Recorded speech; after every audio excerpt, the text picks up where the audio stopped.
estamos dando abertura à 9ª edição da Semana Acadêmica de Psicologia da UBRA Santa Maria e a primeira amostra de práticas de estágio e práticas institucionais que estamos começando nesta semana, que começamos nesta tarde.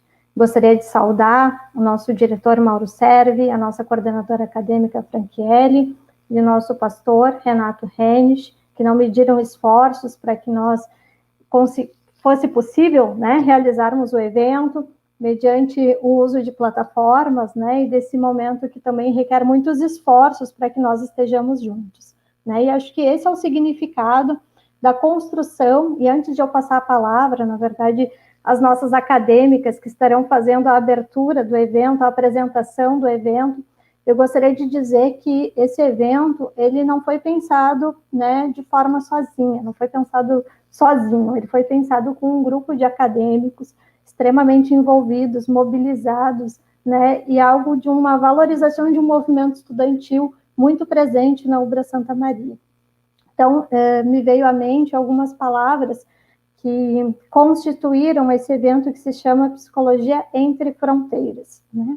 E algumas palavras que eu, com muita frequência, né, a gente escuta, seja nos nossos diálogos, né, seja naquilo que representa simbolicamente as nossas relações dentro do curso, e que na oportunidade, então, de realizar esse evento, a gente tem a possibilidade de trocar isso com uma série de pessoas, de participantes, de psicólogos e de estudantes que estão aí nos diferentes lugares do Brasil, aqui em Santa Maria, nos diferentes lugares também do estado do Rio Grande do Sul. Mas algumas dessas palavras que talvez sejam bastante familiares para todos nós, especialmente no momento em que a pandemia nos assola, né, e nos coloca todos dentro de casa, e a 9ª Semana Acadêmica é um evento que se caracteriza, a 9ª, na verdade, a SAPSI, é um evento que se caracteriza pela presença, pelas trocas, pelas oficinas que eram realizadas dentro do campus. Poder constituir esse evento de forma remota só é possível a partir da tradução de algumas dessas palavras que eu vou falar aqui para vocês hoje. Reinventar-se, rede, ressignificações, laços, travessias, conexões, né? Companheirismo, compartilhar, saberes, trocas, conhecimento, formação, curiosidade, interesse, investimento, desejo, e todas essas palavras e muitas outras, na verdade, são as palavras que chegaram e traduziram o título desse evento, que se chama Entre as Fronteiras.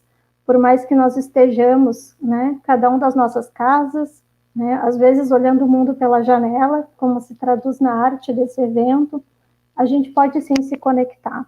E a gente está construindo, com essa semana acadêmica, com esse evento único e inédito de forma virtual, uma possibilidade de se conectar de uma forma diferente, escutando pessoas de diferentes lugares, aprendendo com diferentes saberes. Então, eu convido as acadêmicas Jordana Dias e Yasmin Oliveira para fazerem a apresentação do evento.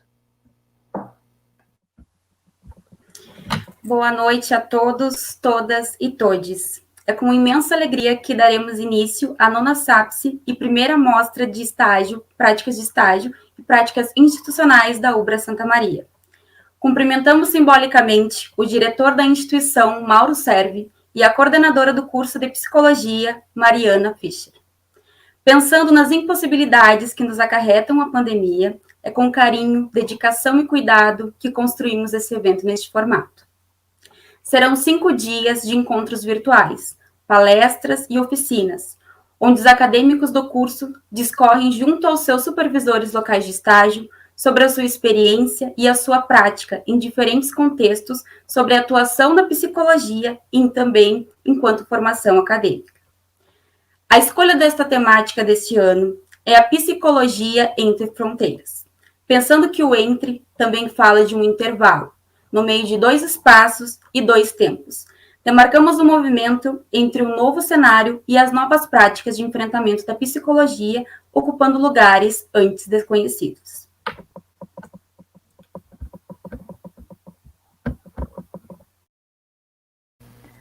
Yasmin, teu microfone.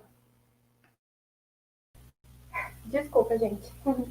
É com prazer que convido a nossa primeira convidada da noite, Michele Kammers, para discutir sobre seu tema, Entre o Público e o Privado, a dimensão educativa em tempos de pandemia.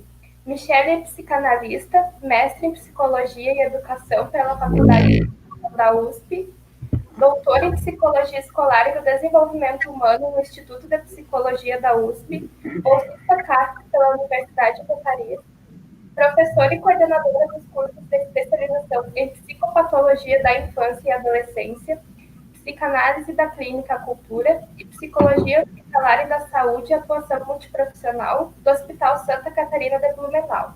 Também é co-organizadora e coautora dos livros Por uma Nova Psicopatologia da Infância e da Adolescência, Desafios Atuais das Práticas em Hospitais e nas Instituições de Saúde, ambos publicados pela editora Escuta de São Paulo.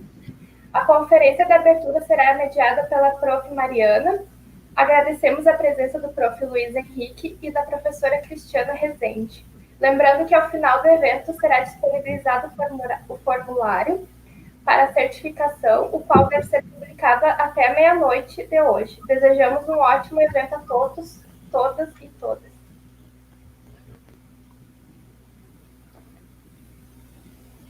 Posso começar? Michele, seja bem-vinda, a palavra é tua. Ok. Primeiro eu quero agradecer o convite, né, realizado por vocês. Mariana me disse que não foi um convite só da coordenação, mas do grupo que organizou, dos alunos, enfim, né, o que para mim é extremamente significativo, porque de alguma maneira me dá pista de que algo do que eu tenho trabalhado tem ressoado, né, em outras fronteiras que não, né, em outros locais que não apenas aqui. Queria lembrar que quando a Mariana me fez o convite, tu deves lembrar, Mariana, eu te respondi com uma frase: ninguém solta a mão de ninguém. Lembra dessa frase? Né? Foi a minha resposta e a Mariana prontamente agradeceu. E eu acho que é o momento em que ninguém solta a mão de ninguém. E eu acho que eu preciso marcar que eu falo isso não somente me referindo à pandemia, mas me referindo ao momento civilizatório em que a gente vive, né? Eu diria que a pandemia trouxe à tona e escrachou de alguma maneira, como circunscreveu de alguma maneira, questões que já estavam colocadas antes dela. Assim como, vocês vão lembrar, as questões políticas e o acirramento político, a cultura do ódio, ela também é anterior à dimensão da pandemia. Né? É interessante porque essa dimensão política se colocou nessa época de pandemia, no momento em que houve um impasse, né? Abre, não abre, protege vidas, né? Protege o comércio, quer dizer, são questões que, quer dizer, de alguma maneira a gente não pode ler do ponto de vista moral, muito menos do ponto de vista político partidário, mas sim no ponto de vista político, no sentido que a análise vai colocar, quer dizer, de que maneira o sujeito se coloca na relação dele com a polis. Ou de que maneira o sujeito está implicado com a polis. O Freud é muito clássico, Mal-Estar na Civilização, ele vai falar, claro, né? E também Totem Tabu, né? Onde ele, de alguma maneira, vai construir o mito da Horda Primeva para falar dessa passagem da civilização, da natureza à cultura, e eu acho que é importante marcar isso, quer dizer, de que, por mais que a gente tenha conseguido ultrapassar, né, ou por mais que a gente tenha conseguido organizar uma certa ordem civilizatória, o que a história nos mostra é que a barbárie está sempre à espreita. Ou seja, que a ordem civilizatória de maneira alguma está garantida. E por isso que, quer dizer, e é interessante que, quer dizer, de quem é a responsabilidade da manutenção da ordem, né, de manutenção da ordem civilizatória, se não quer dizer, a posição política do sujeito nela. Lembro que a posição política não no sentido político partidário, mas a posição política no sentido de implicação com a vida. Né? Acho que é importante marcar, né? Quer dizer, que quando Freud, lá no Totem e Tabu, vai resgatar a passagem da natureza à cultura, colocando o totem e o tabu como sendo os fundamentos de uma certa ordem.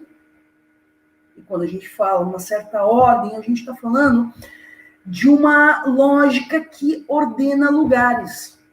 E quando a gente fala em ordenamento de lugares, é preciso lembrar do Lévi-Strauss, quando, né, e é preciso marcar que os conceitos de função simbólica tratados por Lacan, a partir da sua virada estruturalista em 53, mas, de alguma maneira, já anunciados no mito individual do neurótico da década de 40, em 38 também, né, nos complexos familiares, onde ele vai falar de magos parentais, quer dizer, quando Lacan vai falar de função simbólica ou de funções parentais, ele está falando de uma coisa muito básica, de uma função civilizatória.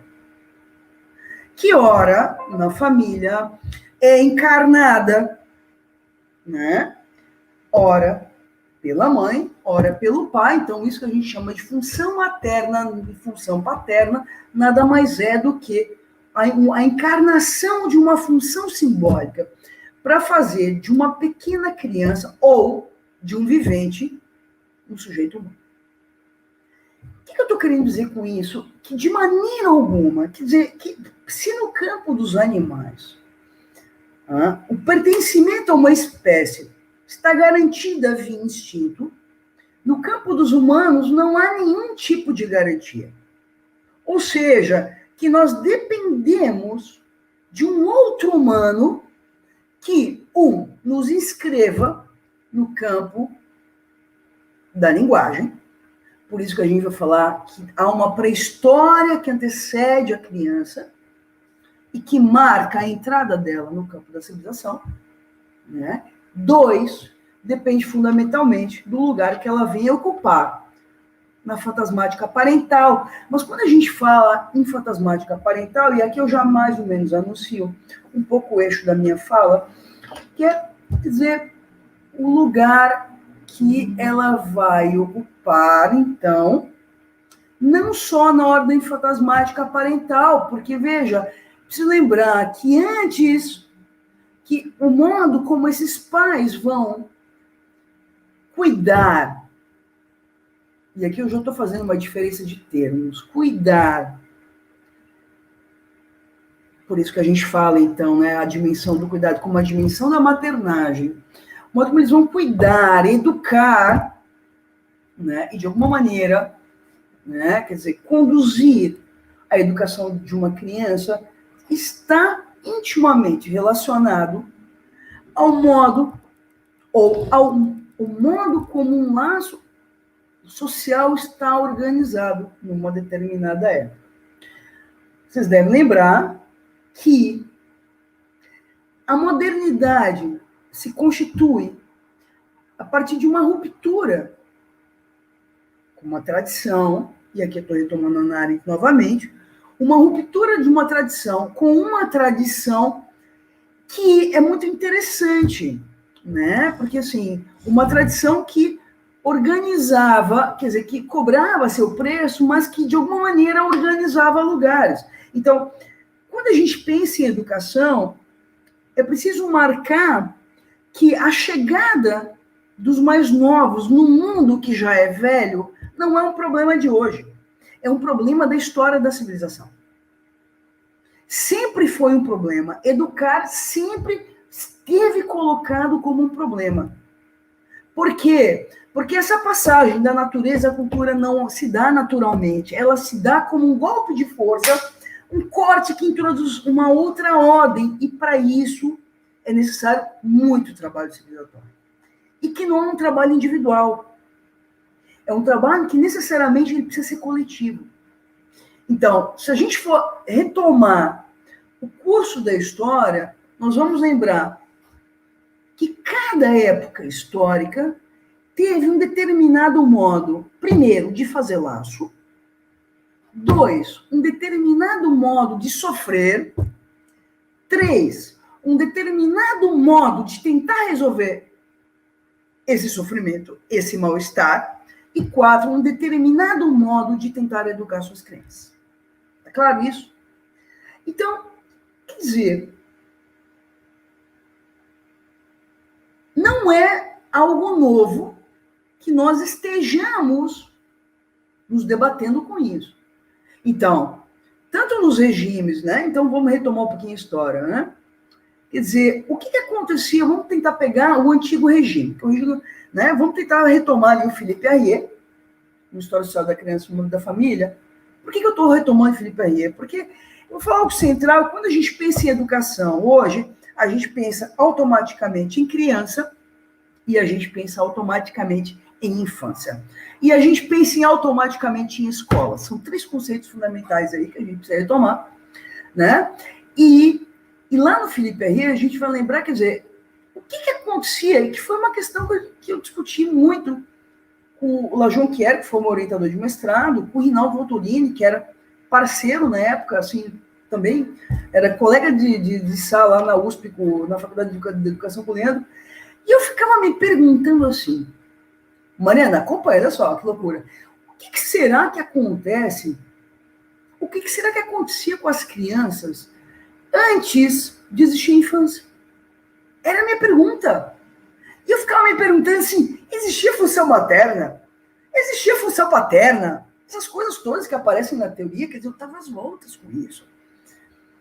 E aí, interessante, porque se a gente retoma a história, e aí lembro do livro da Elisabeth Badinter, O Mito do Amor Materno, a gente vai lembrar que as crianças tinham um certo lugar na política, ou eu acho que na economia da vida, da política, um certo lugar na política e na economia da vida societária, em que elas não faziam muita diferença. E aí me cai nas mãos ontem uma frase importante do Mia Couto, num livro dele, em que ele diz assim, viveram a sua vida para o filho e por isso não conseguia permitir que o filho fosse para a vida. É algo importante que, como se, de alguma maneira, a vida acontecia independente das crianças. Está claro isso? A vida acontecia independente das crianças e a presença ou ausência das crianças não determinava o sentido da vida. Por quê? E aí eu acho que é importante resgatar algo que aparece em alguns quadros do Bosch, tem um quadro sobre o brinquedo, quer dizer, como se a vida coletiva, a vida acontecia fora do âmbito da família. Então, já estou introduzindo aqui que a família e o domus, a casa, introduzindo aí uma recuperação do Roger Chartier, do Philippe Arriet, na História da Vida Privada, a domus, a casa, passa a ser o primeiro marcador da instauração da diferença entre o público e o privado. Como se o que está dentro da casa é privado e o que está fora da casa é público. Primeira questão. Então, quer dizer, como se... E aí é importante a gente lembrar que é como se o que acontece dentro de casa passa a ser, então, algo da ordem de uma educação familiar. E o que eu estou apontando é que essa clivagem na ordem do público e do privado não é uma clivagem que se coloca apenas no âmbito do público e do familiar, é que lembra uma outra referência teórica importante, que é o livro do Richard Sennett, chamado O Declínio do Homem Público. Como se, então, houvesse também uma clivagem entre quem é o sujeito fora e dentro de casa. Está claro isso? Então, uma clivagem que, quer dizer, uma educação familiar, uma educação pública, feita, então, pela domus, pela casa, um sujeito privado, um sujeito público, e lembrei, quer dizer, do livro do Richard Sennett, porque nesse livro ele vai falar, no capítulo 4, se eu não me engano, de um público que se realiza, vou brincar nos tempos atuais, nas redes sociais. Ali está o sujeito público e aqui dentro está o sujeito privado. Que instaura aí algo muito interessante, que é como se fosse o campo da intimidade versus o campo da imagem. Veja, é claro que o sujeito participa disso, porque a gente, para quem aí, né, veja, 250 inscritos, é uma universidade, curso de psicologia, estudante de psicologia, é claro que isso também coincide com que o Luiz Cláudio Figueiredo, no Pequena História da Psicologia, ele vai nomear como o surgimento da subjetividade privatizada. É isso que eu estou falando. O que é o surgimento da subjetividade privatizada, se não? Quando o sujeito passa a sentir coisas que ele sente como sendo única e exclusiva dele. Então, a gente está falando de também uma ruptura no que é da ordem do público e do privado, e também uma ruptura entre o que é da ordem do singular, do universal, e do particular e do coletivo. Está claro isso? Então, interessante porque a gente faz essa cisão. Né? Então, de alguma maneira, como se houvesse um certo filtro que, a partir desse momento, chamado modernidade, que coincide com o surgimento do indivíduo e que não é ao acaso, que, justamente, o surgimento do indivíduo ocorra ao mesmo tempo que o surgimento da infância. E o surgimento da infância ocorre ao mesmo tempo em que ocorre uma privatização das relações. Então, por que surge a infância? Né? Se não, no momento em que, de alguma maneira, se coloca um certo curto-circuito no sentido da vida. Freud tem uma frase importante sobre a felicidade que ele diz assim: a felicidade é um problema individual, nenhum conselho serve nesse sentido. E eu diria, Freud tem razão, a felicidade é um problema individual, o sentido da vida é um problema coletivo. Queria marcar muito essa diferença. O sentido da vida não é um problema individual, ele é um problema coletivo. Então, veja, cada época tem um determinado modo de fazer laço, e cada época tem um determinado modo de sofrer, a gente precisa lembrar que quando, de alguma maneira, o sujeito não encontra mais o sentido da vida, ou ele não encontra mais um motivo comum para viver, ele começa a buscar o motivo de viver dentro de sua casa. Quem estava dentro de sua casa, senão as crianças? Né? Porque é interessante que, né, quer dizer, quando começa, e o Felipe, e aí lá no História Social da Criança e Família vai dizer assim, porque nesse momento se observa que começam a surgir dois sentimentos de infância. Ele vai dizer, o primeiro é a paparicação, e o segundo é a preocupação com a moralidade e a racionalidade dos costumes.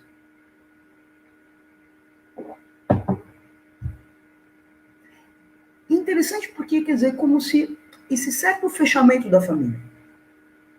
E aí voltamos à pergunta, por que se produz um fechamento da família? Porque algo disso que era comum na vida coletiva, ele rompe, ele desaparece.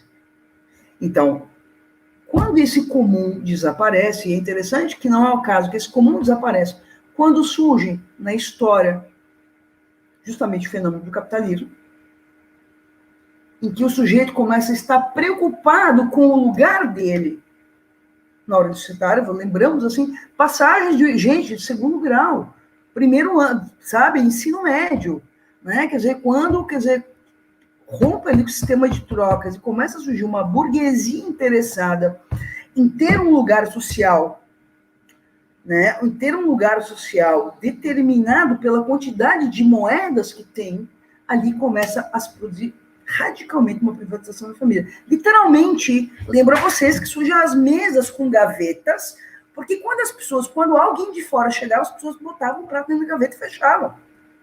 É o fechamento da família para o social. Agora, veja, eu estou entrando nisso e, bom, vou tentar cuidar do relógio aqui. Até que horas mais ou menos, Mariana, eu posso falar? O meu aqui no relógio do computador é 7h30, exato. Podemos ir até perto das 8, 10 para as 8. Tá, beleza. Então, vamos no seu tempo, quando tu quiser também abrir para alguma discussão. Perfeito. Não, eu quero me organizar com isso. Então, quer dizer, o que acontece aí? Quer dizer, né? Qual é o problema que começa a acontecer aí? Quer dizer, as problemáticas de ordem civilizatória começam e, portanto, ordens que são da ordem coletiva e que dizem respeito a todos, começam a ser tratadas como problemáticas individuais e privadas. Começa a haver, então, uma privatização das relações, né? Em que, produzido, obviamente, por essa clivagem, né?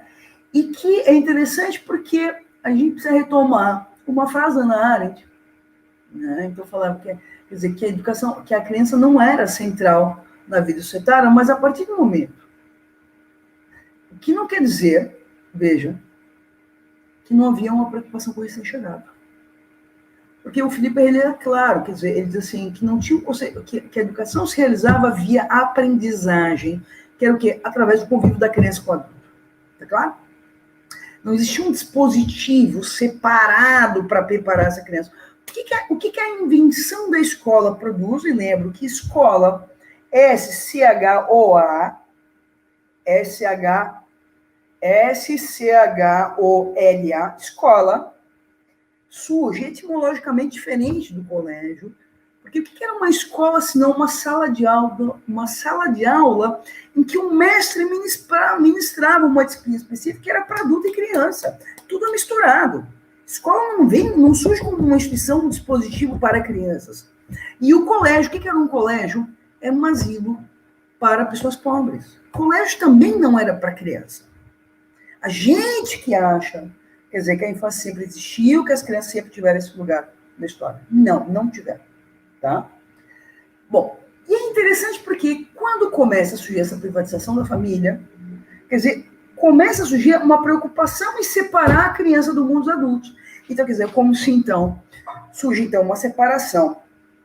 E aí surge o que o Neil Postman no livro, o desaparecimento da infância, ele vai trabalhar como sendo a escola surgindo como um dispositivo que vai dar manutenção para uma infância. Ou para manutenção de uma quarentena. Então, o que é a escola, se não esse dispositivo que expulsa a criança ou interdita a entrada da criança no mundo dos adultos, dizendo assim, veja, para você entrar nele, você precisa se separar. Tá claro? Agora, é preciso marcar que o conceito de educação ele é diferente do conceito de escolarização. Porque, vamos retomar um pouquinho a Hannah Arendt, no Entre o Passado e o Futuro. Algo que ela também vai trabalhar já na condição humana, que ela diz assim, por que educamos a criança? E mais, o que era educar uma criança? Ela diz assim, educamos uma criança em nome da responsabilidade assumida pelo mundo. Segundo, essa responsabilidade só é assumida pelo quanto amamos o mundo em que nós vivemos. É emocionante isso. É duro de escutar essa frase, é emocionante. Porque é como se, hoje, se coloca um certo desprezo pelo mundo e pelo outro. E aqui retomo um pouco o que o Rinaldo Voltolini vai discutir em vários trabalhos dele. Quer dizer, o que é hoje, de alguma maneira, o laço social? Porque, gente, eu vou me acompanhar, eu vou falando situação livre, eu não consigo falar de outra maneira. Eu me travo se eu falei um troço. O que o Freud vai trabalhar no mal-estar na civilização? Ele diz assim, bom, existem 3 fontes de mal-estar. Ele vai dizer assim, o mal-estar ele é estrutural da vida humana. Mas tem uma segunda parte que ele diz. O mal-estar, ele é estrutural e estruturante do laço social humano. O que é o mal-estar, se não a dimensão da falta? Então, do ponto de vista da psicanálise, quem é o humano? É um errante. Do ponto de vista psicanalítico, quem é o sujeito para a psicanálise? É Édipo. Ele é manco. Ele é faltante. Ele é errante. E justamente por ser errante, que ele tem de se encontrar. É bonito isso, porque eu diria que, de alguma maneira, a gente poderia se perguntar, então, que o que produz?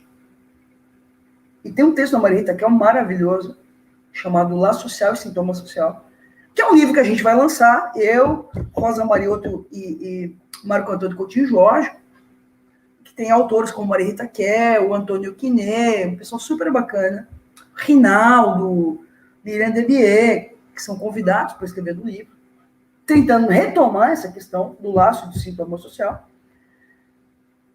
E que, quer dizer, por que a histeria foi gritante na época da descoberta freudiana? Porque justamente, quer dizer, num laço social organizado numa neurose obsessiva, o que justamente fica sem lugar é a histeria.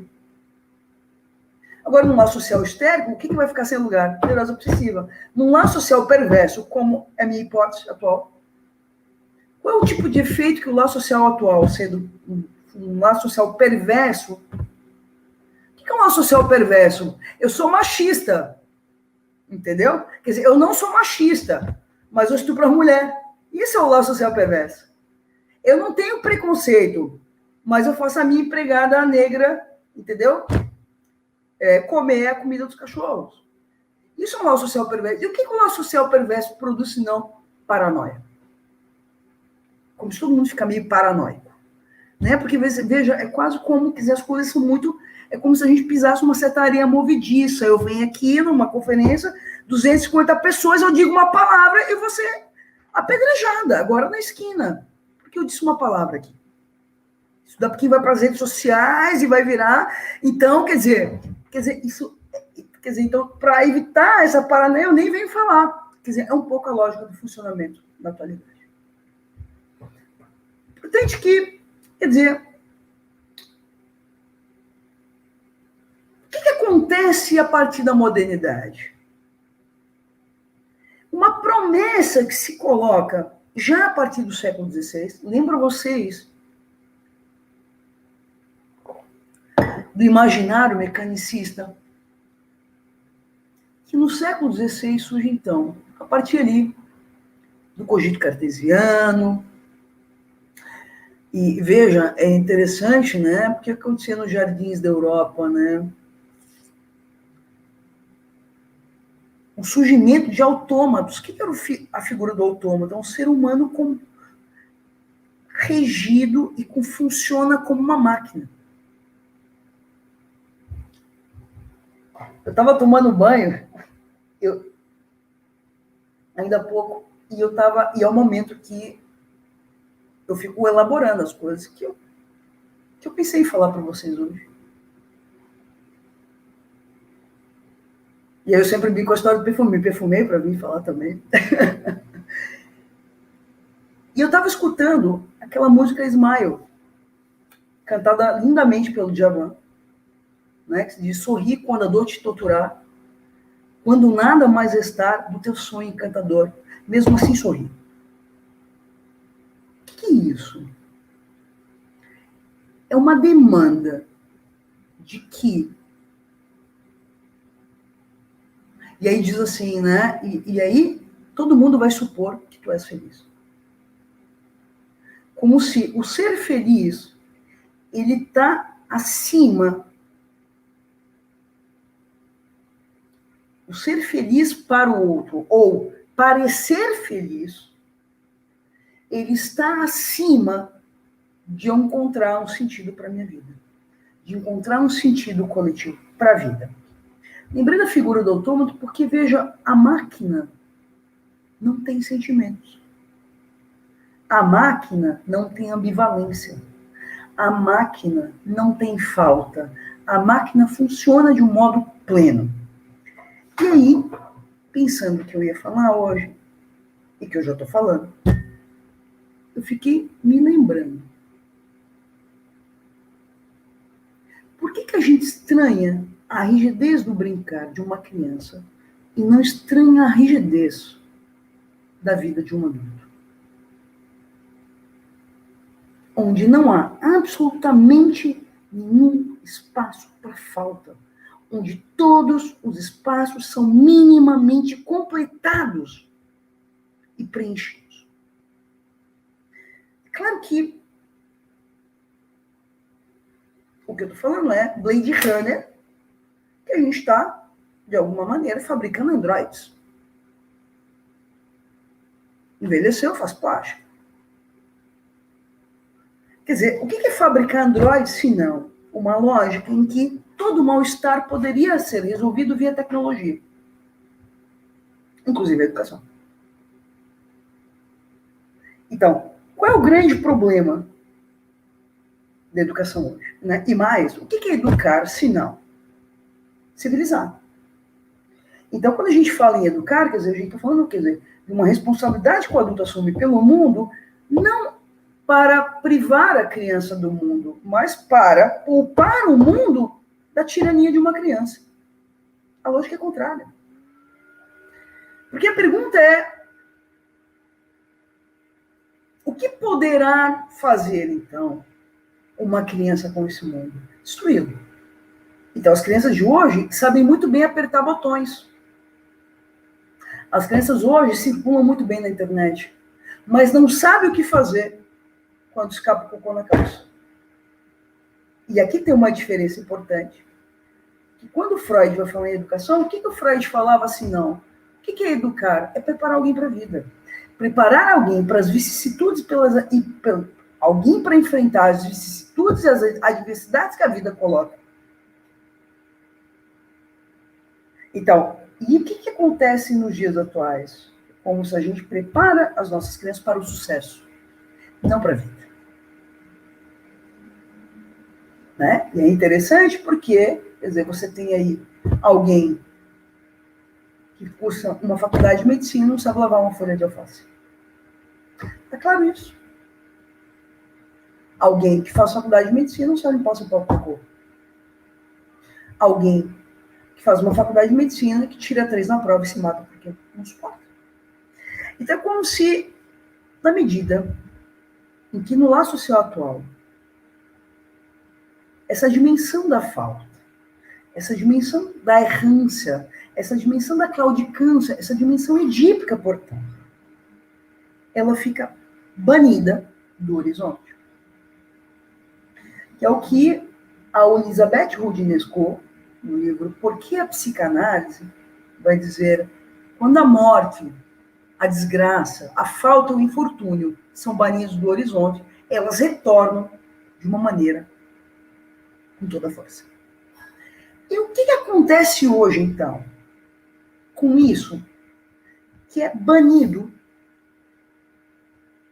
do horizonte? O que acontece? E mais, o que é isso que é banido do laço social hoje?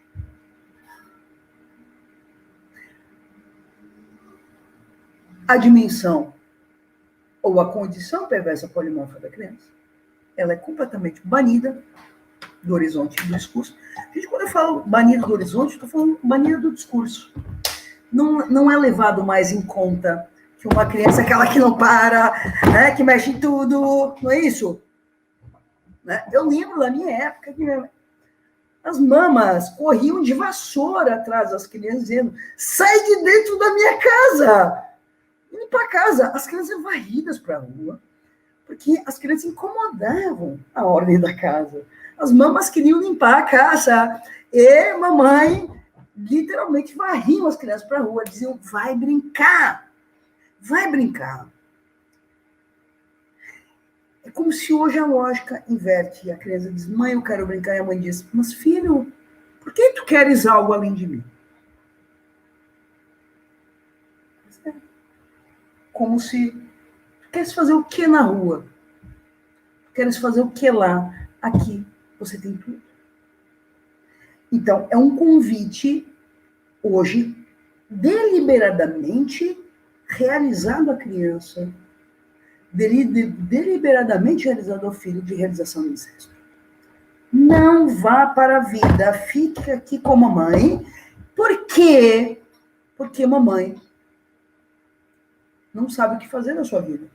Porque papai não sabe o que fazer com a sua vida se você sair. Por isso que não é o acaso que muitas vezes quando um filho vai lá para Santa Maria fazer faculdade, os pais separam. Se divorciam. Porque acabou o casamento. Porque o casamento, quer dizer, não tem uma expressão interessante, né? A criança passou a ser a engrenagem das relações conjugais.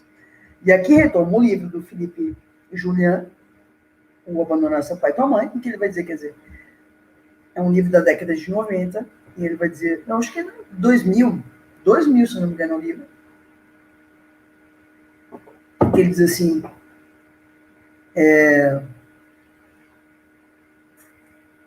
se a conjugalidade é privada, a parentalidade é pública. Interessante porque nisso a gente entra numa diferença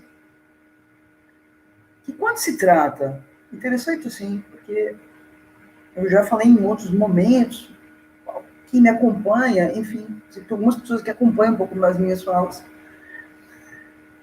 Eu falava de um trabalho muito bonito que eu faço de escuta de professores em escolas públicas, não são poucas, e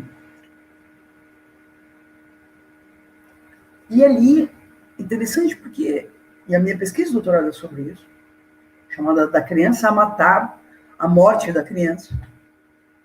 Fiquei pensando na cara do cara que foi imprimir a tese, pensando assim, a louca está querendo assassinar a criança, né, no caso do título. Claro, porque interessante que, quer dizer, o que se espera de uma criança hoje? O mesmo que se espera de um adulto, que ela não tenha faltas, que ela não tropece, que ela não prejudique. Então, quer dizer, aquilo que então é banido do lar social, retorna sob a forma do estranho. Estou retomando o conceito de estranho do Freud. E, obviamente, que aquilo que, então, o estranho, então, é aquilo que é familiar, mas não é reconhecido como tal. Está claro, Mariana? Né? O que eu faço com isso? Então, quer dizer, o que surge para dar conta desse estranho, senão o fenômeno da medicalização? Então, aquilo que não é reconhecido pelo ideal parental e social, né, é diagnosticado como patologia. Vamos tentar pensar, então. Mariana, quanto tempo eu tenho ainda?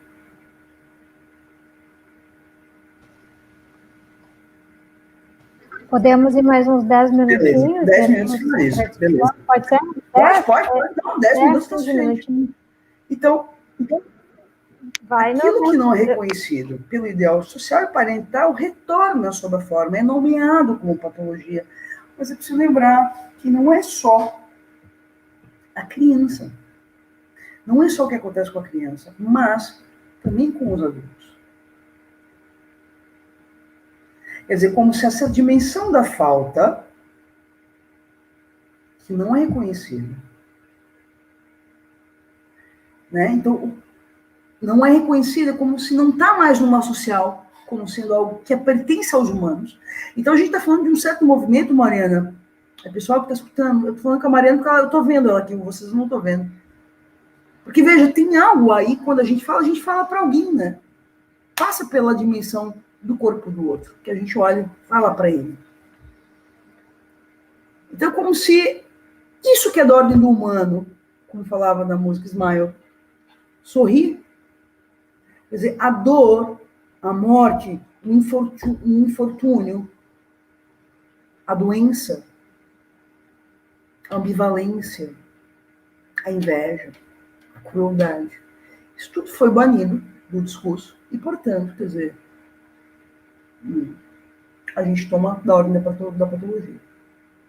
Então é interessante porque é como se a gente começasse a buscar fora de casa, como se essas coisas foram banidas para dentro de casa, quando, na verdade, os maiores horrores acontecem dentro de casa, não fora de casa. O abuso sexual, ele acontece dentro de casa. O excesso acontece dentro de casa. Não é o vizinho que bota a criança a dormir na cama do casal, são os pais.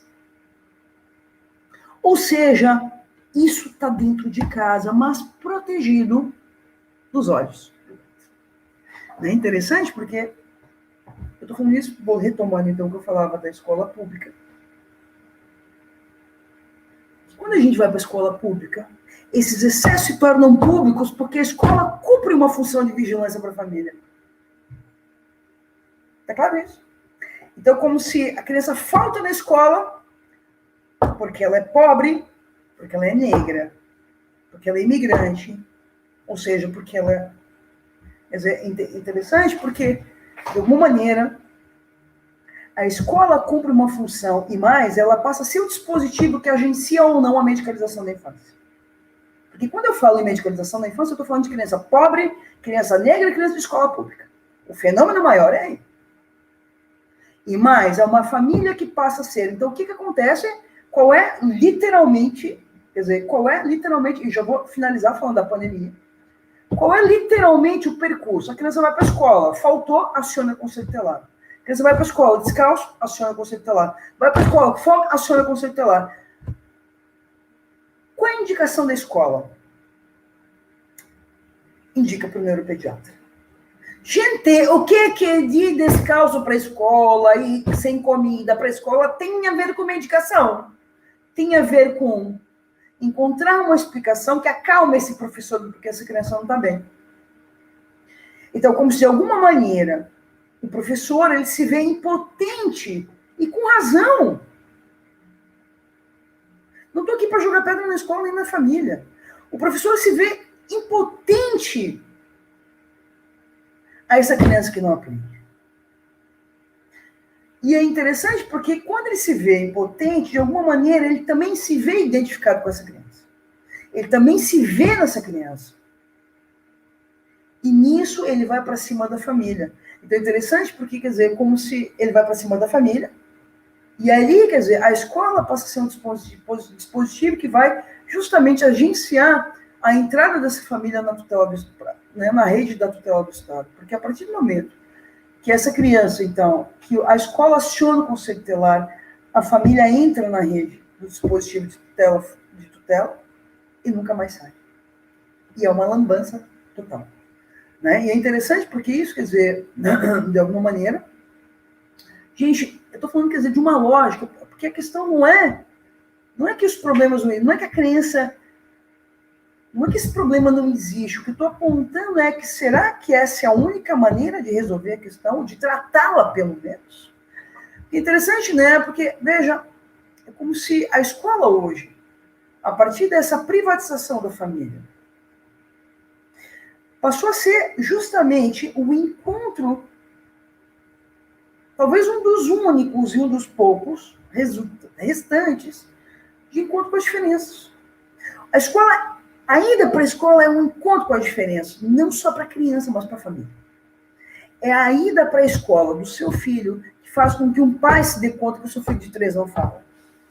É a ida para a escola que vai se dar conta de uma mãe, vai permitir uma mãe se dar conta que o seu filho de 6 já poderia carregar sua própria mochila. Porque ela vai ver lá um menininho de 5 carregando a mochila, ela vai se perguntar, Cristo, por que o meu não carrega? Então, eu diria que hoje a escola passa a ser uma certa aposta, não na educação, mas a escola passa a ser, de alguma maneira, um dispositivo que ainda nutre alguma esperança. Porque ali as famílias são obrigadas a se encontrar.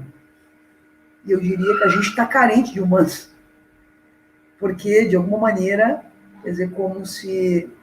E aí eu lembro de uma discussão que eu fiz ontem, e eu lembrei do... Interessante, né? Porque alguém me contava uma situação de uma menina na escola, né? Que a menina andava fazendo um boquete sexo oral nos meninos. A menina tinha 10, 11 anos. Né? E é interessante que os pais todos falando mal da menina, banindo a criança, é uma criança, 10 anos, 11 anos. Não quero mais que ela vá na minha casa, mas ninguém teve a coragem de se colocar como um adulto e dizer: ei, criança, o que você está fazendo? Como se isso fosse um assunto da mãe da menina. Quer dizer, os adultos, então, identificados aos filhos e se tratando, quer dizer, então a gente também está falando de uma certa infantilização do adulto que faz com que hoje, né, as relações familiares, na medida em que há um certo... Então, eu vou inverter a fala do Postman, né? A gente não vive hoje um desaparecimento da infância, a gente vive um desaparecimento do adulto. Onde estão os adultos? Então, na medida em que os adultos se igualam às suas crianças, porque a gente tem uma espécie de espelhamento nas relações, que faz com que o adulto entre no mesma lógica de desamparo de uma criança. Eu vou relembrar a cena de uma babá em São Paulo, em que ela mata, ela conta rapidamente a cena, quer dizer, o que, né, para apontar ao que esse apagamento do adulto produz na lógica, né, da educação. Porque é um adulto que ele passa a funcionar no mesmo registro do desamparo que as suas crianças. E por isso que ele recorre ao especialista. Porque ele também não sabe o que fazer com essa criança que parece a ele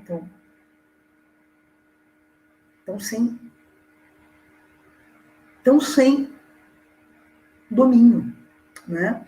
Então, o que acontece, quer dizer, né? Interessante porque, eu quero lembrar, quer dizer, é muito perigoso, e agora eu entro na pandemia, encerro e lanço uma questão, muito perigoso quando a família se fecha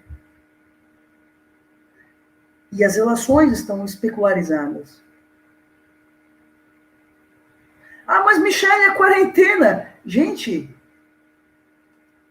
é quarentena, mas a gente está aqui, né? Então, quando as relações ficam especularizadas, como se a família reproduzisse a lógica do livro Senhor das Moscas. Para quem não leu o livro, assista o filme. Quer dizer, vira um bando de crianças. Então, o bando de crianças pode dormir junto no mesmo quarto, come a hora que quer, faz algo que percebe. A família passa, ela deixa de funcionar regida pelo outro social não familiar, pelo outro social civilizatório. E ela pode conduzir ao pior. E quando eu digo conduzir ao pior, pode levar à morte. Seja uma morte psíquica, seja uma morte na realidade mesmo. Finalizo, então, com uma cena, e aí lançando uma questão, que é uma cena em que uma babá, em São Paulo, sozinha com uma criança. A criança chorava, e essa babá começa a entrar no desespero, a criança começa a chorar, a babá começa a entrar no desespero, até porque a babá pega a criança e começa, meu Deus, para de chorar, eu não aguento mais, e para de chorar, e quando a babá viu, essa babá explodiu a cabeça da criança. Porque ela entra no mesmo desamparo que esse bebê. A pergunta que eu queria deixar para vocês é, o que acontece com os adultos quando, numa posição de espelhamento com a sua criança, começa a funcionar no mesmo nível de desamparo que ela? Essa é uma pergunta. E outra pergunta fundamental é,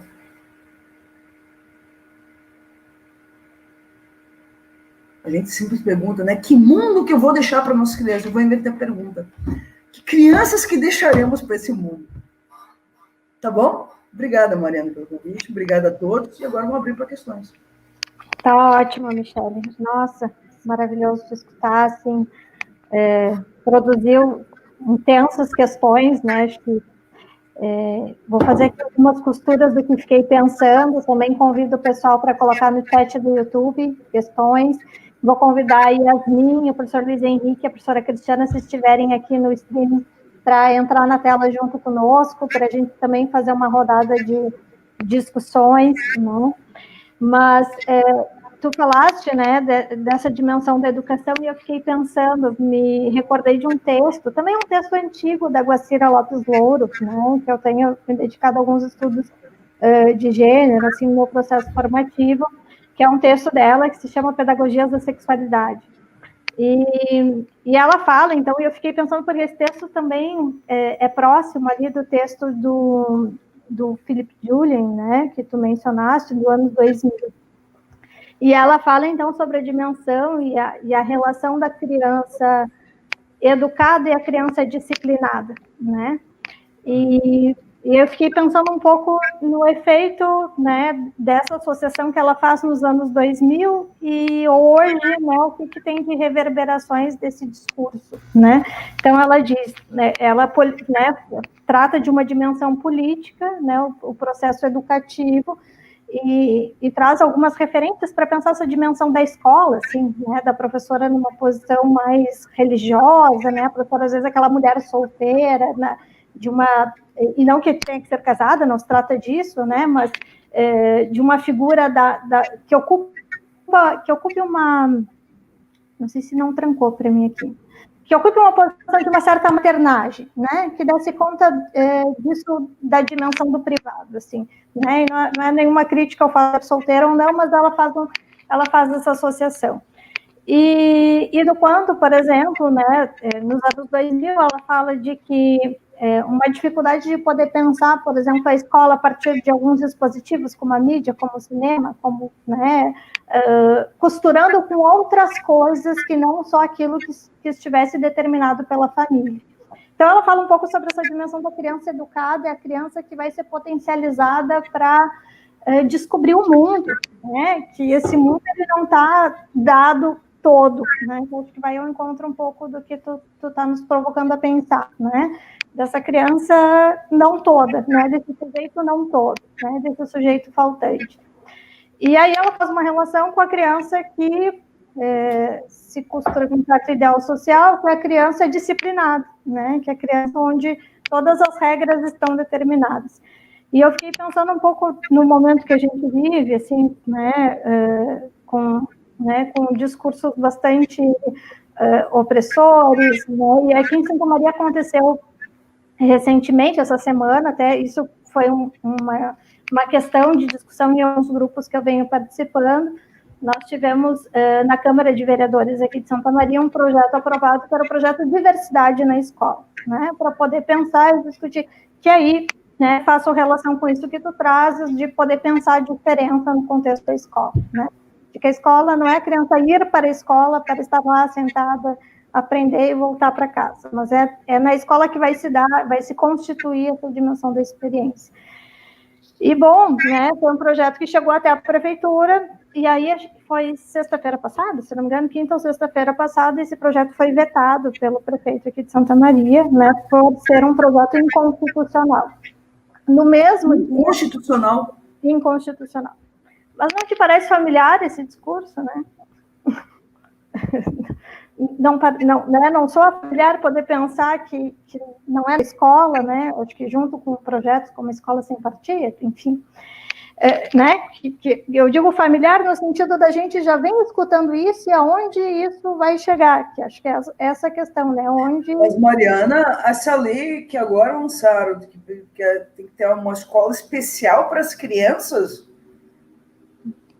né? Porque é isso? Quer dizer... Veja só. E aí, mas tem mais. Aguarda que vem mais. No mesmo dia, ou em questão de 24 horas, né, foi aprovado, né, e eu não sei em que pé está, mas um projeto que se chama Famílias Acolhedoras. Não sei realmente em que pé está, assim, né, mas eu acho que isso representa, né, algumas das tuas provocações aqui hoje, né, podendo pensar essa infância sob o domínio da família, né, e não como uma possibilidade dessa criança circular, né, e poder aprender realmente com a diferença. Aqui eu estou retratando uma questão, né, que vai passar por questões de gênero, né? E aí eu fiquei pensando, eu até escrevi recentemente um texto também para o blog do grupo de pesquisa que eu estou inserida, né, a respeito da menina de 10 anos que é vítima de violência sexual, né? E alguns fragmentos, né, de algumas posições extremistas questionaram se essa menina, né, assim, mas será que ela é realmente inocente, assim, né? 4 anos em silêncio. Ela não provocou, né? As mulheres estão como cachorras no cio, né? E, então, a partir disso, eu retomei a obra da Hannah Arendt, né, que é Homens em Tempos Sombrios, quando ela faz a abertura a partir do prêmio Lessing, né, e ela retoma o poeta, o crítico, e ela, né, questiona ali, nesse primeiro capítulo, né, a dimensão das verdades absolutas, né, a dimensão do não questionável, né, a dimensão de se viver somente sob uma perspectiva ou somente sob uma sombra, né. Então, acho que é extremamente importante, assim, estou te trazendo bem... Mariana, Caverna de Platão. Bem na dimensão de algumas associações, Michele, assim, mas para a gente poder conversar mesmo, né?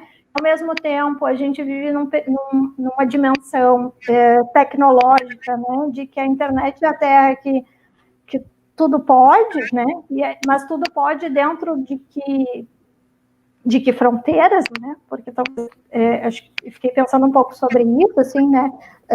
Do apelativo a esse discurso, né? De uma busca de uma verdade o tempo todo na internet, né?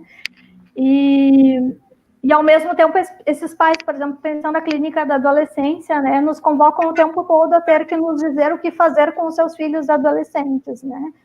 Eu deixo tatuar ou não deixo tatuar, né? Eu deixo sair com os amigos ou eu não deixo sair com os amigos, né?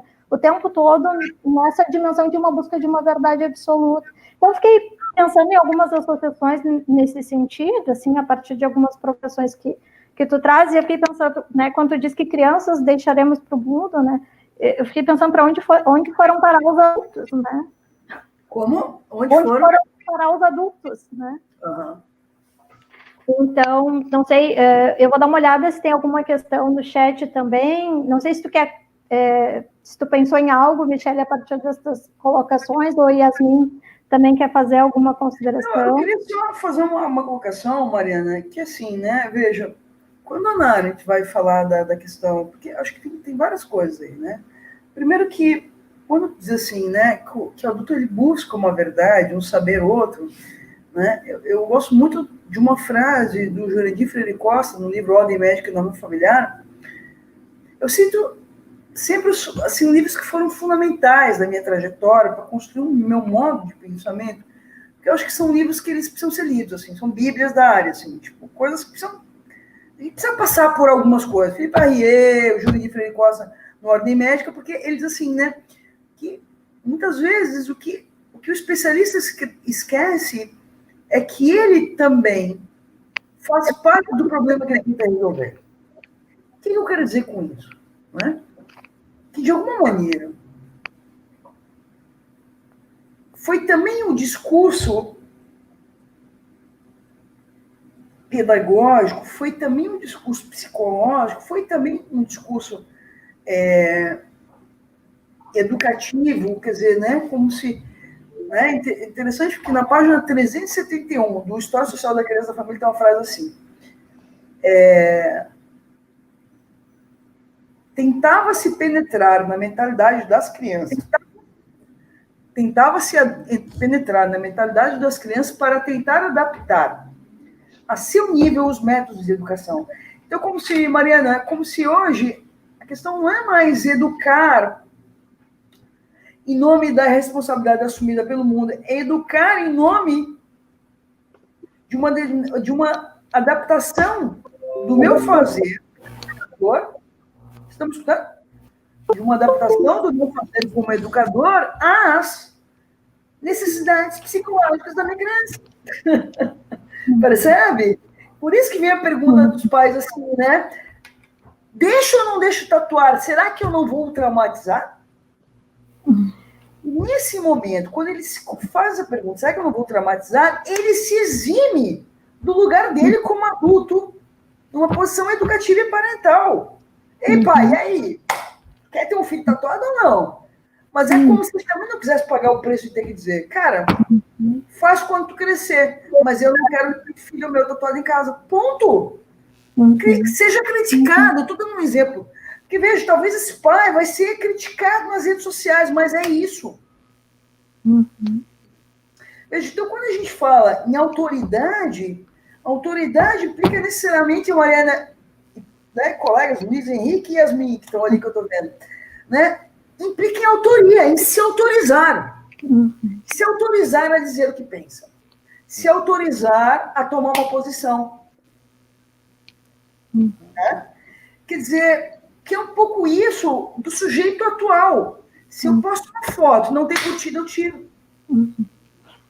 Se eu digo uma coisa e o pai e o meu filho me faz cara feia, eu desdigo. E é isso que eu falo de um certo laço social, que é uma areia movediça. Eu faço um comentário, que é isso? Eu faço um comentário na internet. Sou criticado, eu tiro. Percebe? É como se as palavras não tivessem mais valor. A família não pode ser desacolhedora, né? Não acolhedora, né?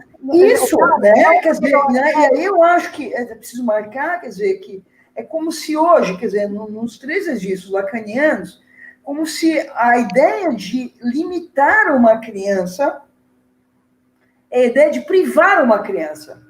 Quando, na verdade, limitar uma criança implica em organizar uma criança.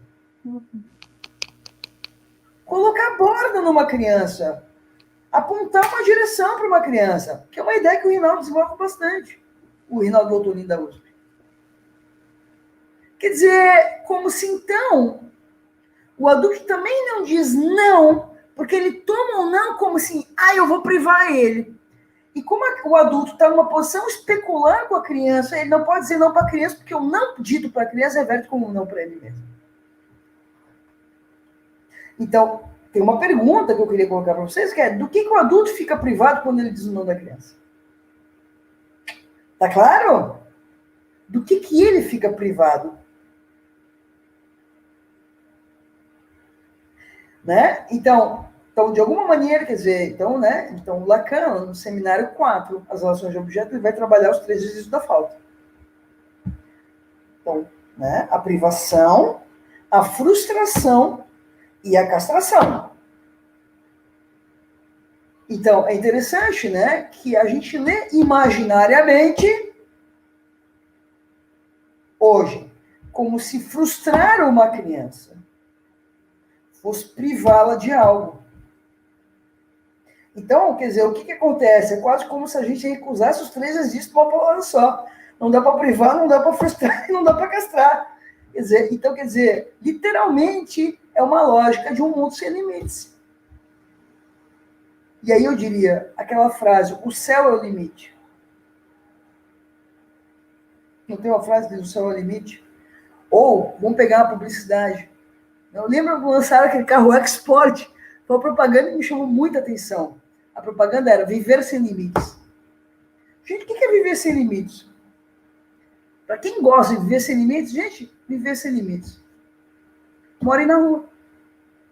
Porque é interessante que grande parte dos moradores de rua são sujeitos, muitas vezes, psicóticos, ou de alguma maneira, quer dizer, de alguma maneira encontram na rua um organizador. Mas é curiosíssimo, né, que...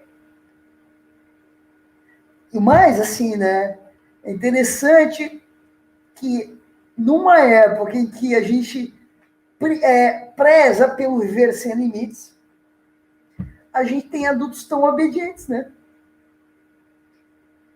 Tão obedientes. Cara, tão obedientes. Funcionam como criancinhas obedientes a papai e mamãe. Não ousam. Né? Então é interessante porque são responsáveis, fazem tudo certinho, mas, quer dizer, como se não conseguem ousar, como se não tivesse autoria. Não sabe do fazer atual. Então você tem adultos competentes, mas adultos imaturos. Adultos imaturos. Né? E é muito curioso, porque, quer dizer, como se funciona numa lógica quase infantil. Né? E aí, um belo dia, o despertador não toca, perde a hora, o mundo acabou. Percebem?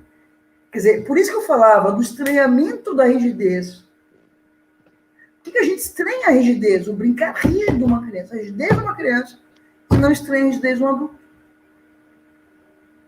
É curioso? Né? Então, quer dizer, não é um acaso, só para finalizar, Luiz, não é um acaso, né, que na história, e fundamentalmente nos últimos tempos, quer dizer, quem é que tem trazido e nos lembrado dessa dimensão de errância, dessa dimensão da falta, dessa dimensão humana, que é a dimensão da vida? Os escritores, os poetas, os pintores, isso tem aparecido pela arte. Quer dizer, tem a frase, deixa eu ler para vocês, a última frase, eu não posso ler, eu separei aqui para vocês.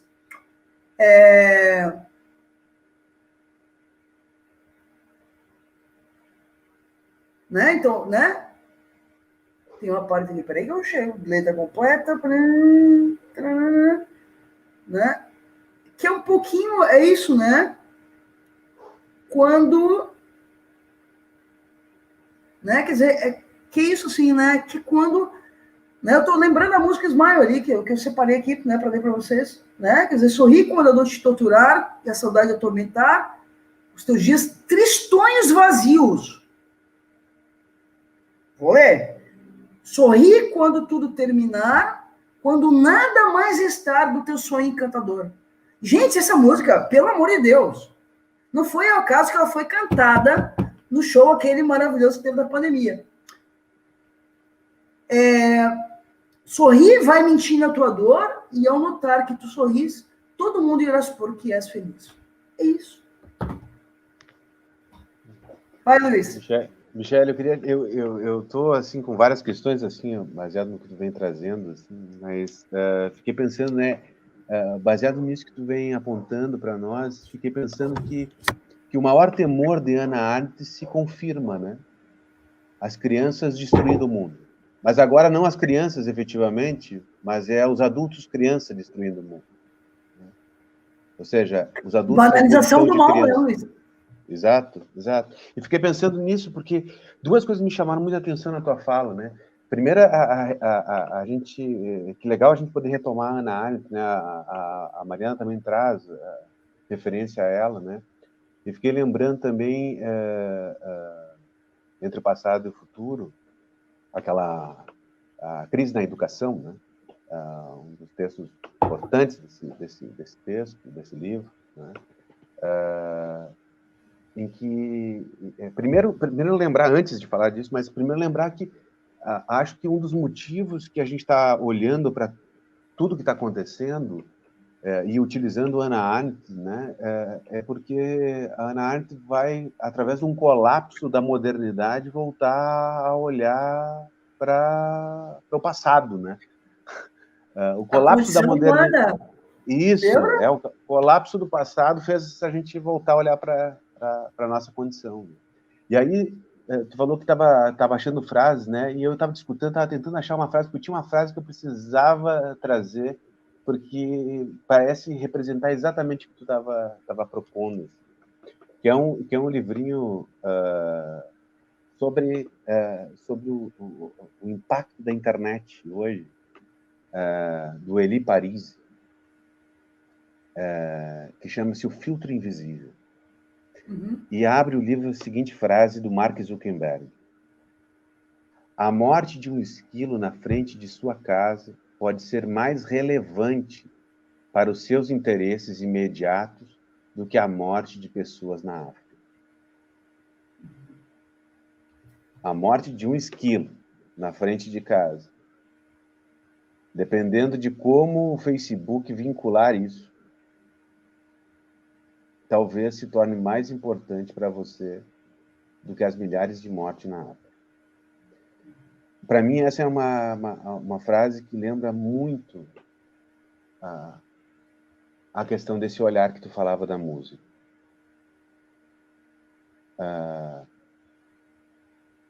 Eu acho que a gente está vendo, mas não está olhando.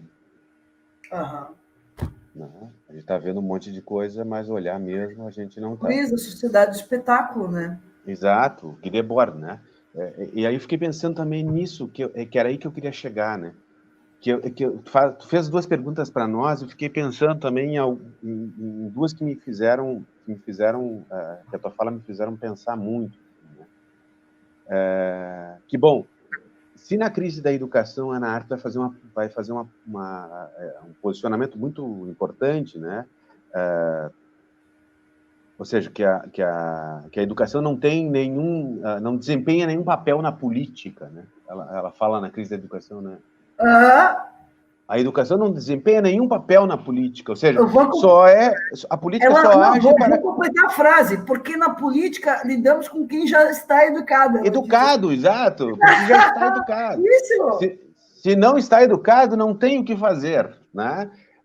Então eu fico pensando assim, bom, aquilo que se fala hoje, nós temos uma crise educacional, né? A todo momento se fala, né? Nós temos uma crise na formação educacional, nós temos um problema educacional.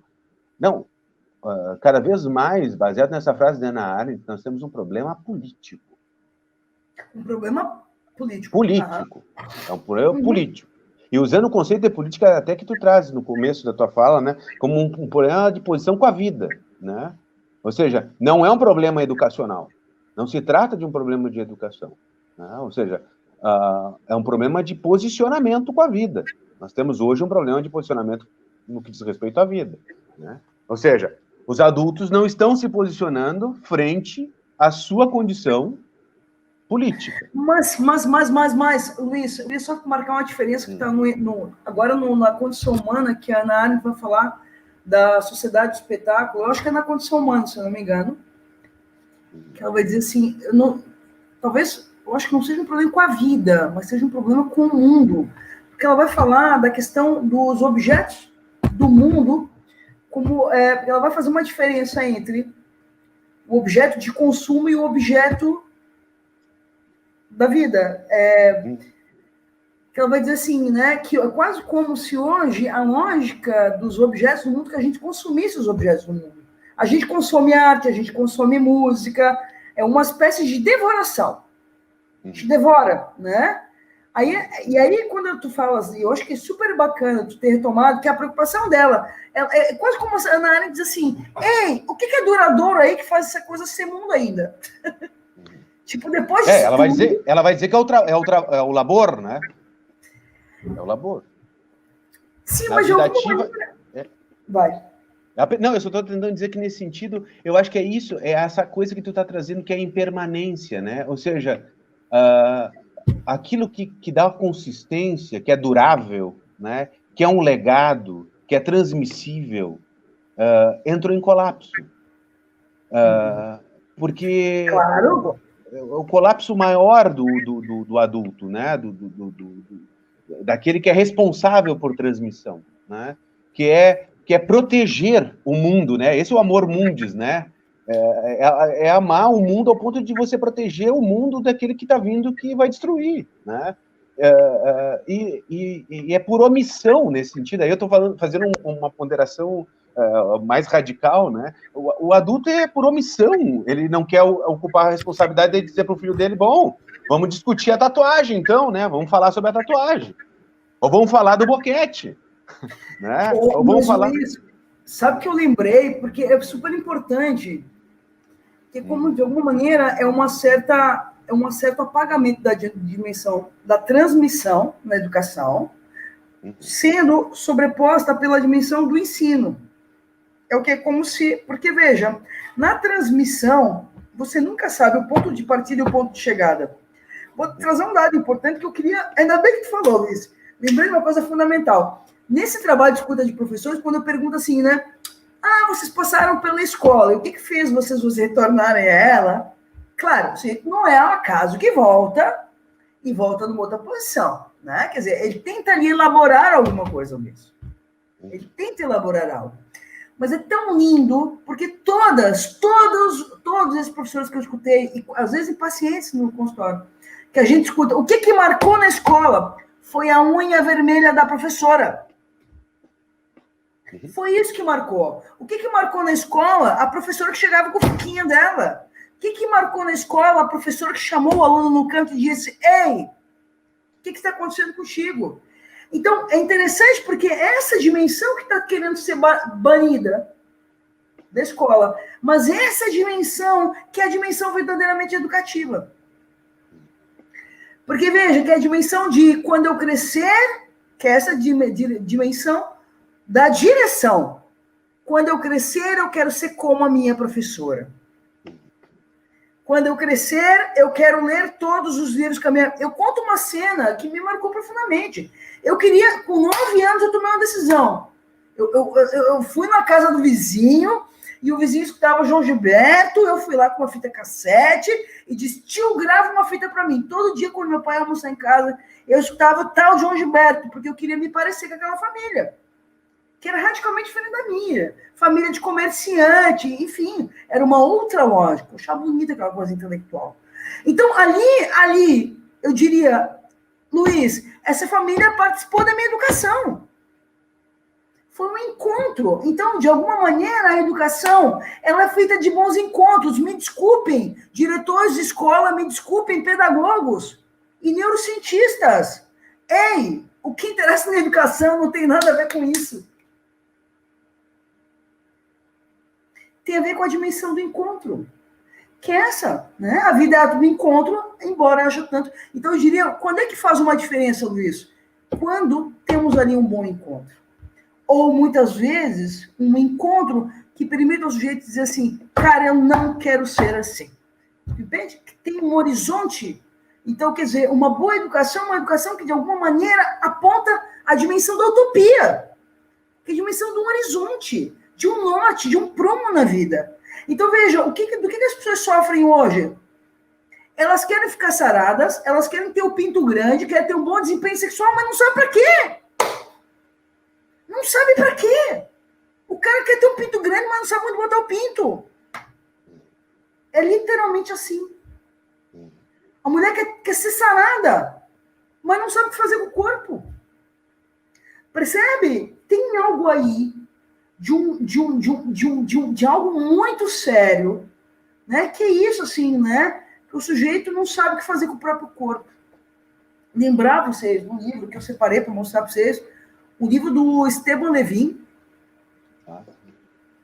Rumo a uma Infância Virtual, é uma pergunta dele, que é um pouco desse desaparecimento do corpo, produzida não só na educação, né, mas na vida.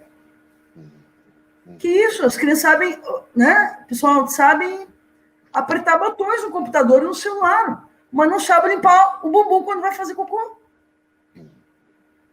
Isso é educação.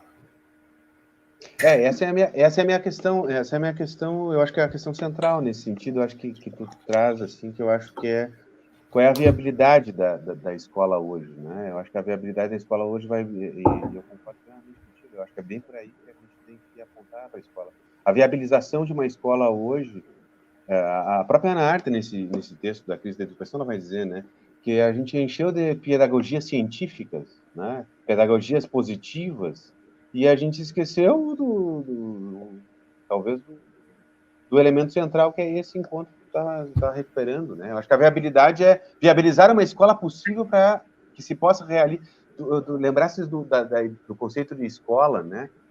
Eu me lembro também do conceito de escola do grego, né? Escolher, né? Que é o lugar de perder tempo.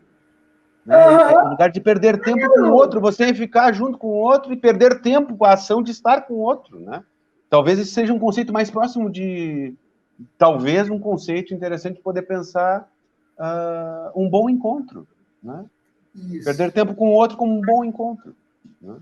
Isso. Obrigado, Michele, mesmo. Foi uma fala linda, assim, eu acho que despertou um monte de coisa. Que bom.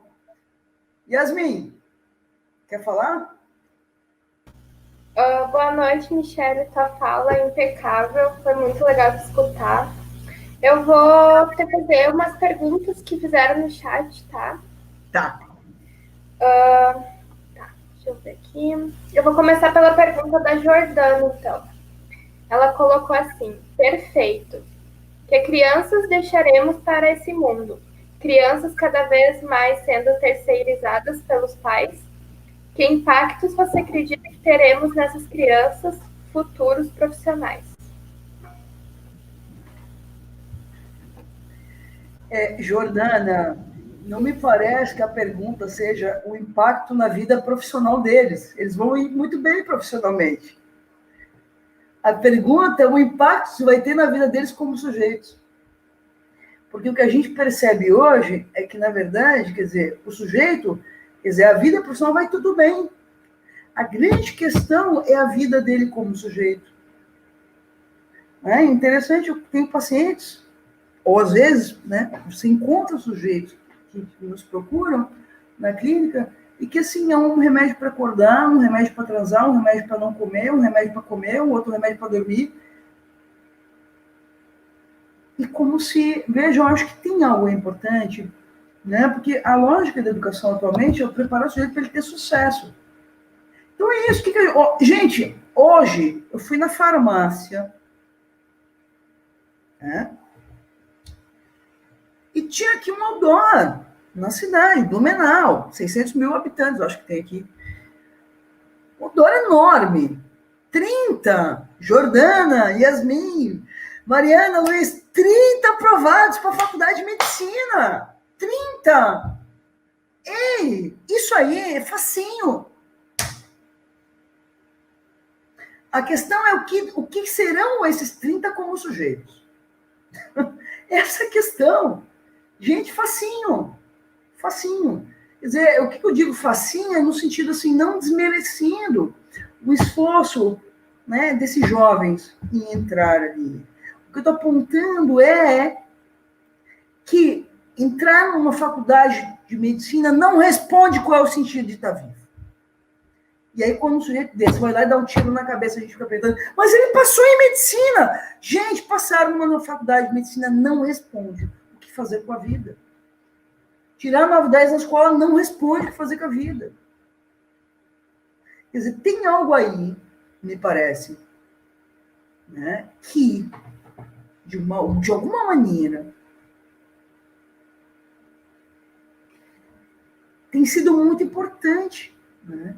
Eu diria que tudo aquilo que produz um certo barulho nessa lógica tão mecanicista instaurada atualmente, de alguma maneira, quer dizer, eu acho que essa é a pergunta, quer dizer, o que será que a gente não sabe de antemão,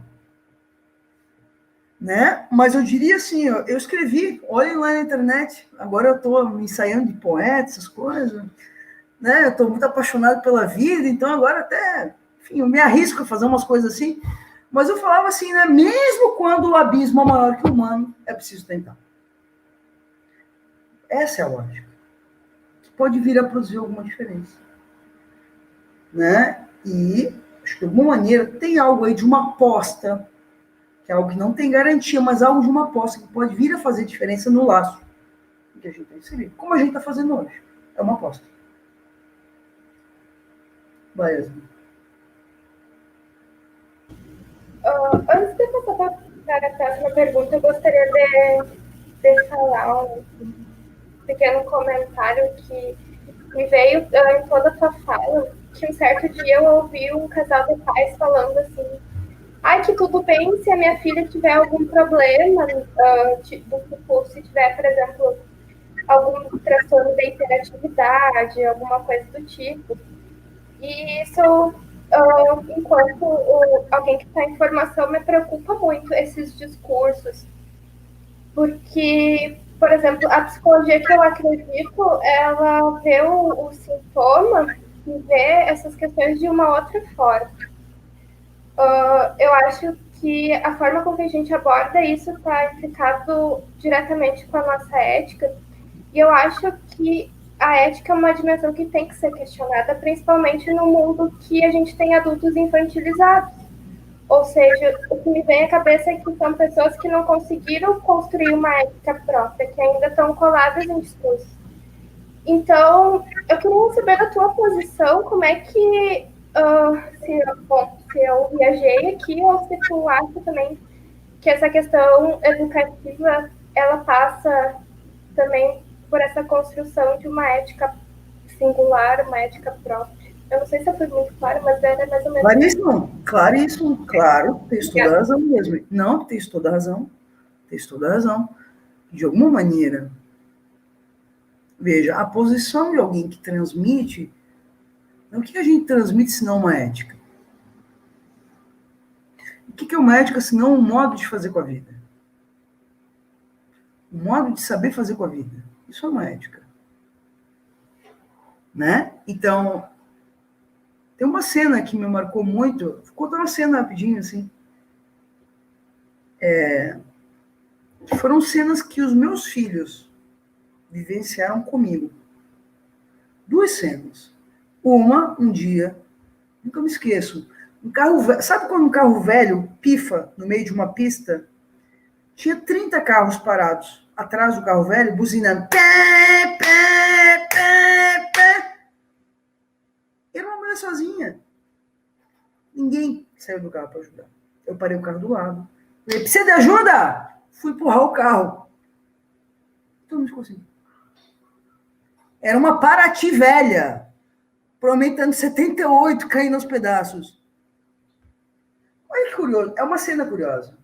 A Paraty estava pifada, obstruindo toda a pista, mas ninguém saiu do carro para perguntar. Ei, o que aconteceu? A pessoa podia estar morta ali dentro.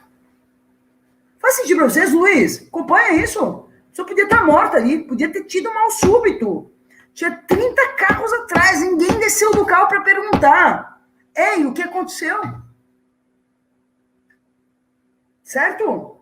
Quer dizer, a outra cena parecida, então, quer dizer, o que eu estou apontando com isso é que tem algo aí, de alguma maneira, que quando você também, quer dizer, faz frente a essa lógica, Yasmin, você também, quer dizer, toma uma posição outra nessa lógica, de o que Luz aponta muito bem, né? De uma certa banalização do mal, apontada muito bem pela Hannah Arendt, você também produz um rasgo, uma fissura nessa placa morta. Você faz ali, por menor que seja, não será mais a mesma. Certamente, mesmo quem viu, me criticou, disse assim, meu, pinta louca, foi lá empurrar a Paraty velha lá. Entendeu? Certamente não vai esquecer do que viu. E se não vai esquecer do que viu, isso alguma coisa vai produzir. Eu não sei exatamente o quê. O que eu estou apontando é que me parece que quando a gente pensa em alguma mudança e a gente se sente impotente a isso, a gente pensa em grandes reformas. O que eu estou falando é o contrário. O que eu estou falando é que a posição de um sujeito pode fazer a diferença no laço. De um. Então, sim, tens razão mesmo, tem a ver com ética. Muito obrigada, Michele. Eu vou continuar lendo as perguntas. Tem a pergunta da Luísa Cardoso, que é sobre a tua colocação a respeito do sucesso e relacionando a escola. Fiquei pensando a lógica de responder à demanda de produção, uma demanda que não cessa em direção ao sucesso. Que corrida é essa rígida que a gente está se desdobrando para acompanhar e fazer a criança acompanhar? Então, né, acho que é uma coisa interessante, né, que eu nunca vi tanta gente correndo na minha vida. E às vezes quando eu vejo, eu acho que é no Manhattan, do Woody Allen,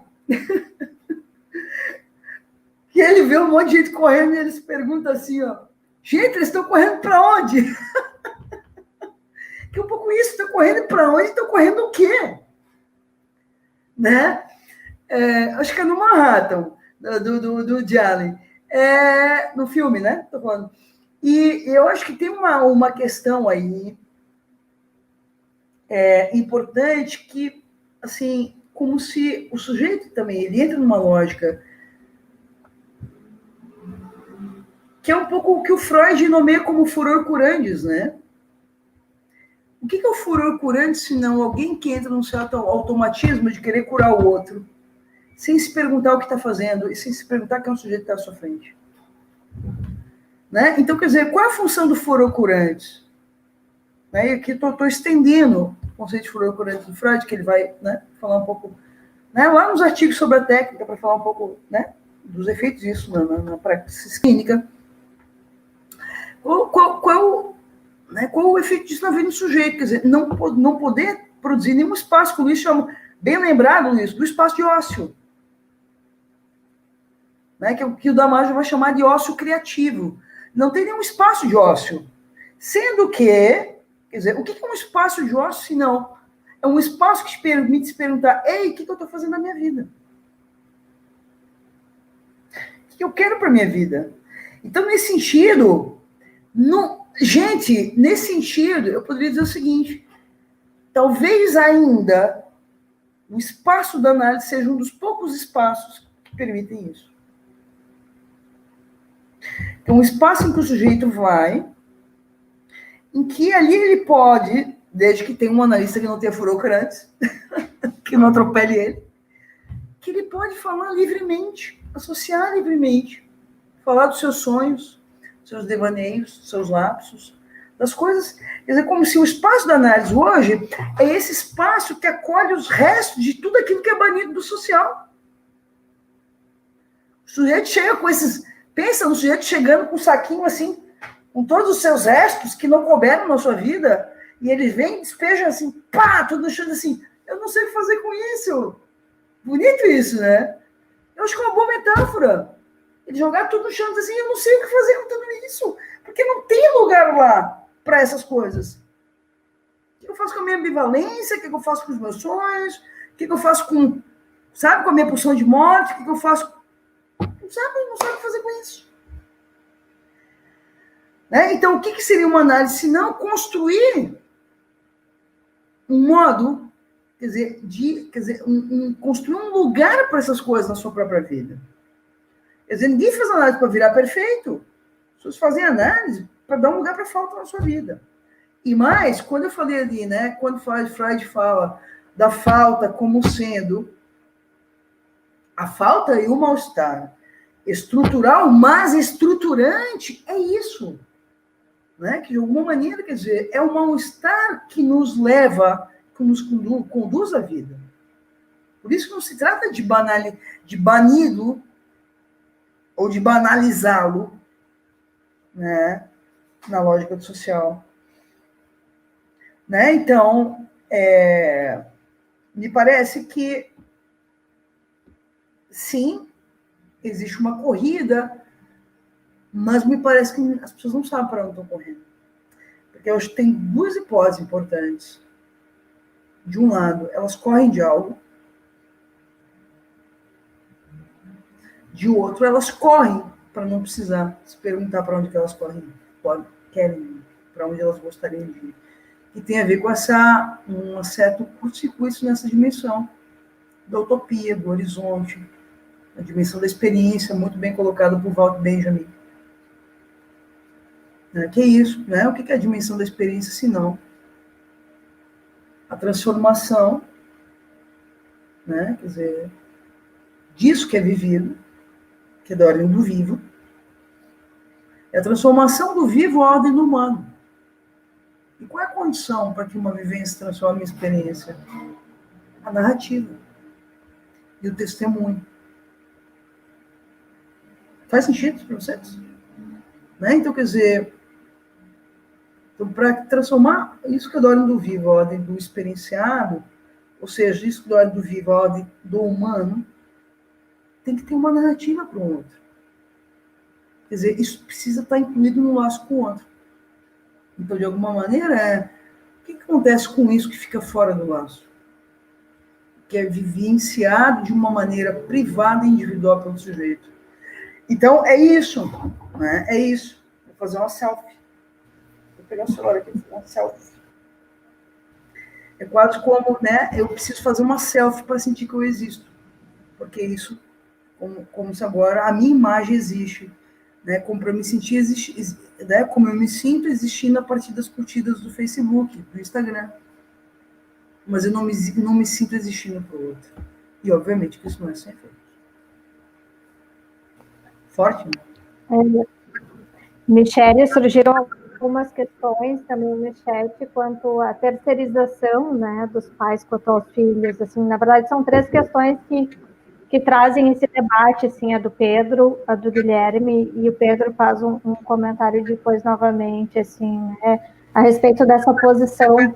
E eu fiquei pensando também muito nessa dimensão da clínica do adolescente, né? Acho que mais uma questão para a gente também encaminhando para um encerramento, assim, para certamente, assim, vão ficar questões conosco, né? Vão ficar alguns restos desse encontro, mas acho que é um bom encontro, né? Assim, então, que nos convoca muito, mas que é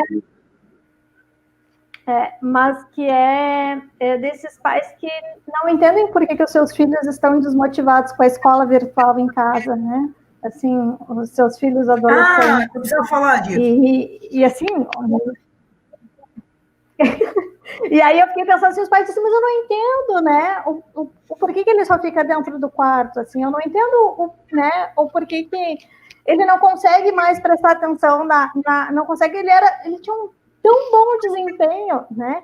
E eu fiquei justamente pensando agora com essas questões que surgiram da terceirização, né? Bom, até então não precisava ver com o que passava pelo processo educativo do meu filho, né? Assim, e justamente com isso que a gente vem falando da dimensão da diferença.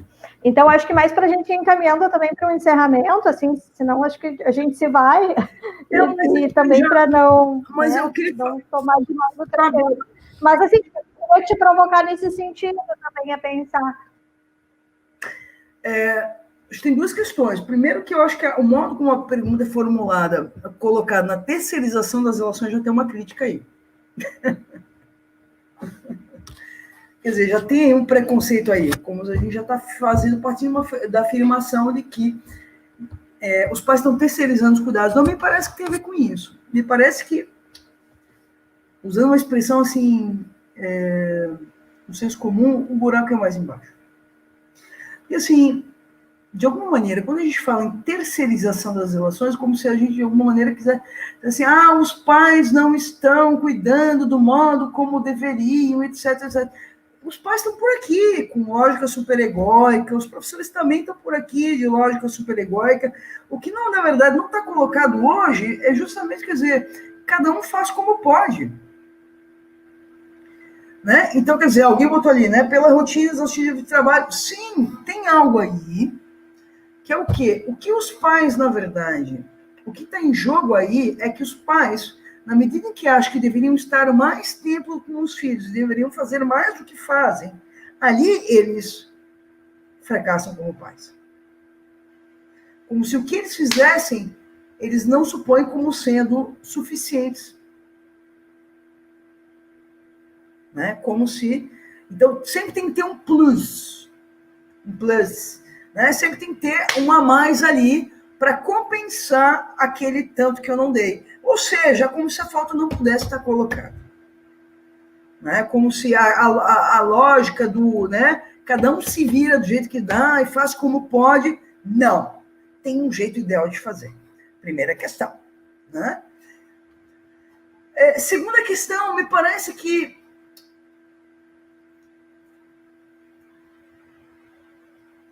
não há um problema na terceirização. Vamos recuperar um pouco a história. Gente, eu estou provocando vocês, tá? A ideia é que a gente saia daqui revirado, né? Eu acho que é um pouco essa ideia. Não me parece que é um problema a terceirização. Por quê? Porque desde a história nem sempre foram os pais que suportam os filhos. Quando a gente critica que um pai entregue uma criança na mão do educador, a gente está achando que era ele que deveria. Da onde que tiramos isso? De 2 coisas fundamentais. Da ideia de que, primeiro, os pais são os mais capacitados. Por quê? Porque a gente pensa a educação em termos de amor. Gente, é o contrário. O amor é o que justamente vai botar em xeque a educação. Porque, na verdade, não se educa em nome do amor à criança, se educa em nome do dever. E se educa em nome do amor assumido pelo mundo, não pela criança. Porque quando se educa em nome do amor pela criança, você vai justamente destruir o mundo para poupar a criança. A lógica é inversa. Então, diria o seguinte, vou fazer uma provocação. Podem me apedrejar à vontade. A minha provocação é a seguinte. A escola, de alguma maneira, na história, sempre foi um dispositivo de contenção e de limitação dos acessos da família. Vamos lembrar da educação espartana. Por mais que uma mãe quisesse, ele não vai para a guerra. Ele vai para a guerra. Ponto. Não tem discussão. Ponto. Ou seja, quem decidia o que acontecia com o filho não eram os pais. Primeira questão. Me parece que hoje, tomar a criança como uma propriedade privada dos pais não tem ajudado muito, ao contrário. Porque é como se os pais podem fazer o que eles quiserem. Que é o exemplo que eu dava da menina que fazia boquete, né, na escola, com 10 anos de idade, e os pais todos dizendo, é o problema dela e da família dela. Sinto muito, adulto. Não é, não. O problema da educação de uma criança não é de responsabilidade de um adulto, é de responsabilidade dos adultos. O problema da educação do recém-chegado de uma responsabilidade é de responsabilidade dos adultos, não de um único adulto. Porque se é pensado como sendo responsabilidade de um único adulto ou de 2 adultos, estamos muito mal. Então, me parece que não há um problema. E, ao contrário, quando os pais colocam uma criança numa escola integral e ficam, de alguma maneira, tranquilizados que ali a criança está sendo cuidada e educada, eles também ficam mais tranquilos para educar o próprio filho.